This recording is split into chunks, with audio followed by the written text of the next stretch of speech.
آل نبی کی تعظیم کرنے والے کو ملتی ہے۔ اگر اس نے کلمہ پڑھایا ہے، اس کے بارے میں ریسرچ کریں گے تو معلوم ہوگا۔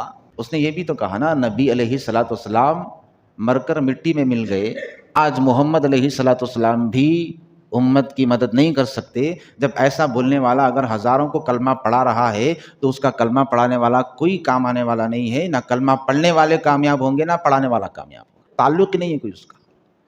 بعض بیوقوف یہ کہتے ہیں کہ بھئی تھوڑے دن پہلے تو کسی کو ہم نے یہاں پر بغیر کپڑوں کے چلتا پھرتا دیکھا تھا، انتقال کے بعد لوگوں نے ان کی خبر بنا کے ان کو ولی بنا دیا۔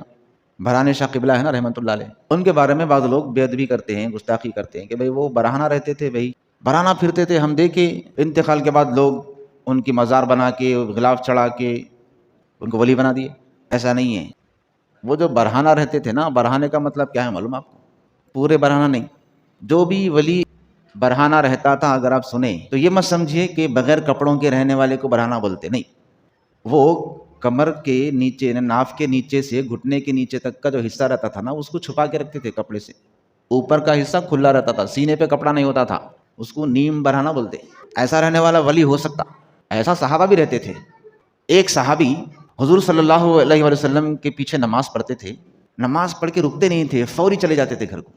دوسرے صحابہ رکتے تھے، حضور سے ملتے تھے، کچھ بات چیت کرتے تھے، لیکن یہ صحابی رکتے نہیں تھے، نماز پڑھے فوراً چلے۔ صحابہ نے ایک مرتبہ سرکار سے شکایت کی، یا رسول اللہ علیہ الصلوۃ والسلام، یہ بندہ جب بھی نماز کے لیے آتا ہے بغیر رکے جلدی چلا جاتا ہے۔ آج ہم ایک مرتبہ روک کر پوچھیں گے۔ سرکار نے پوچھ لیا، کیا بات ہے تم بڑی جلدی میں رہتے ہو، نماز پڑھتے ہی نکل جاتے ہو، رکتے کیوں نہیں؟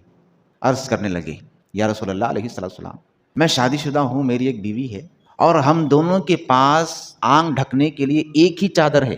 جب نماز کا وقت ہوتا ہے تو میں وہ چادر پہن کر جلدی سے نماز پڑھ لیتا ہوں، اور ہم نے ہمارے گھر میں ایک گڑھا کھودا ہے، گڑھا، میری بیوی اس گڑھے میں اپنے آپ کو چھپائے ہوئے رہتی ہے، دوسری چادر نہیں ہے ہمارے پاس۔ جب میں نماز پڑھ لیتا ہوں تو فوری جاتا ہوں، اپنی چادر اس کے دیتا ہوں اور میں گڑھے میں اتر جاتا ہوں، پھر وہ چادر لپیٹ کر نماز پڑھتی ہے۔ یہ ہماری حالت ہے، اس لیے میں نہیں رکتا۔ ایک چادر میں رہتے تھے صحابہ بھی۔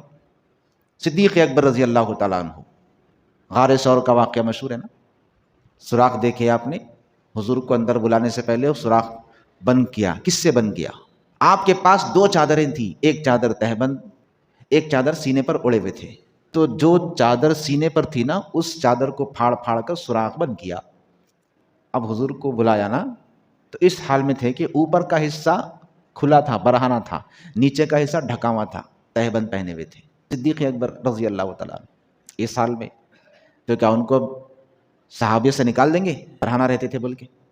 نہیں، برہانے کا ہرگز مطلب یہ نہیں رہتا اولیاء اللہ کے متعلق کہ پورے بغیر کپڑوں کے رہتے، نہیں۔ جتنا اسلام نے فرض کیا ہے نا ستر چھپانا، اس کا اہتمام کرتے تھے، وہ اتنا اہتمام رہتا ان کے پاس۔ اوپر کا حصہ کھلا رہے، کوئی پرواہ کی بات نہیں نا، مرد کے لیے اتنا ہی کافی ہے صرف۔